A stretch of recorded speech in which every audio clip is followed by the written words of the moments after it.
सेवा, सुरक्षा, सुशासन।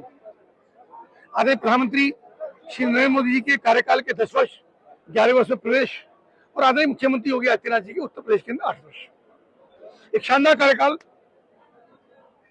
उत्तर प्रदेश का मुख्यमंत्री जी के रूप में, एक शानदार कार्यकाल प्रधानमंत्री के रूप में श्री नरेंद्र मोदी जी का। और हम सब ने मिलकर के जो काम किया, परिश्रम किया, सभी जनप्रतिनिधियों का, सरकार का, मुख्यमंत्री जी का, प्रधानमंत्री जी का मैं धन्यवाद करता हूं कि वो संकल्प के साथ एक भरोसे की सरकार प्रधानमंत्री जी ने और मुख्यमंत्री देने का काम किया। पहले की सरकारों पर भरोसा नहीं करते थे,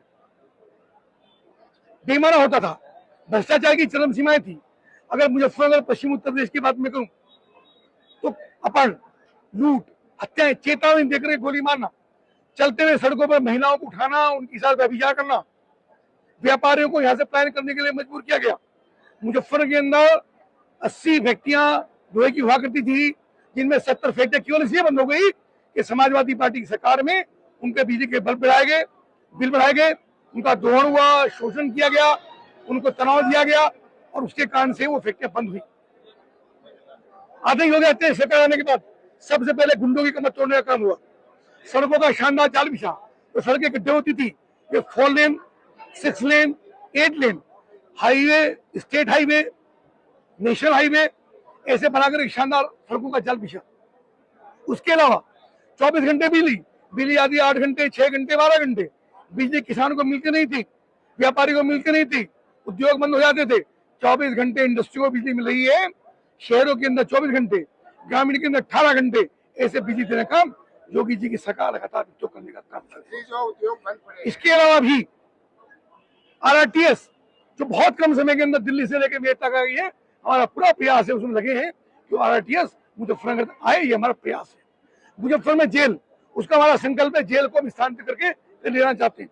600 एकड़ में आवास विकास की शानदार कॉलोनी यहाँ पे स्वीकृत हो गई है और बहुत जल्दी वो जमीन 1 करोड़ होकर के उसमें निर्माण का कार्य शुरू हो जाएगा, ताकि मध्यम श्रेणी के लोगों को मकान मिलने का काम हो सके। इसके अलावा गरीबों का आवास, लगभग 1000 आवास गरीब लोगों को मिलने का यहाँ पर काम हुआ है।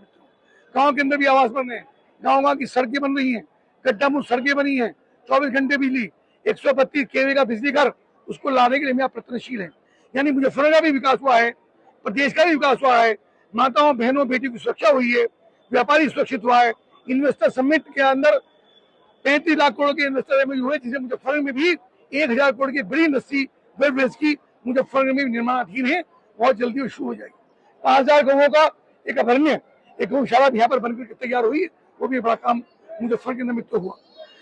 पूरे जिले के अंदर लगभग 1000 करोड़ के बिजली भाग्य हुए, बेटियों की शादी, गरीबों के लिए कल्याणकारी योजनाएं, किसानों को उनके खाते में प्रति क्वार्टर उनके खाते में पैसा पहुंचने का, यानी चारों ओर सुरक्षा का माहौल है, भरोसे का माहौल है और सरकार प्रगति के साथ डबल इंजन, ट्रिपल इंजन की सरकार, ये लगातार काम है। चूंकि हमारा जिला पंचायत भी है, हमारे पास नगर पालिका भी है, हमारे पास प्रदेश में भी सरकार है और हमारे पास उत्तर प्रदेश के अंदर भी सरकार और देश के अंदर भी सरकार।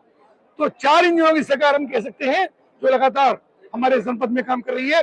मैं निश्चित रूप से सबका विश्वास करता हूँ। नगर पालिका के अंदर ही शानदार विकास कार्य चल रहे हैं, अभी वो प्रस्तावित है, बहुत तेजी उनको लेकर के विकास कार्य हम कराएंगे। मैं सभी का धन्यवाद।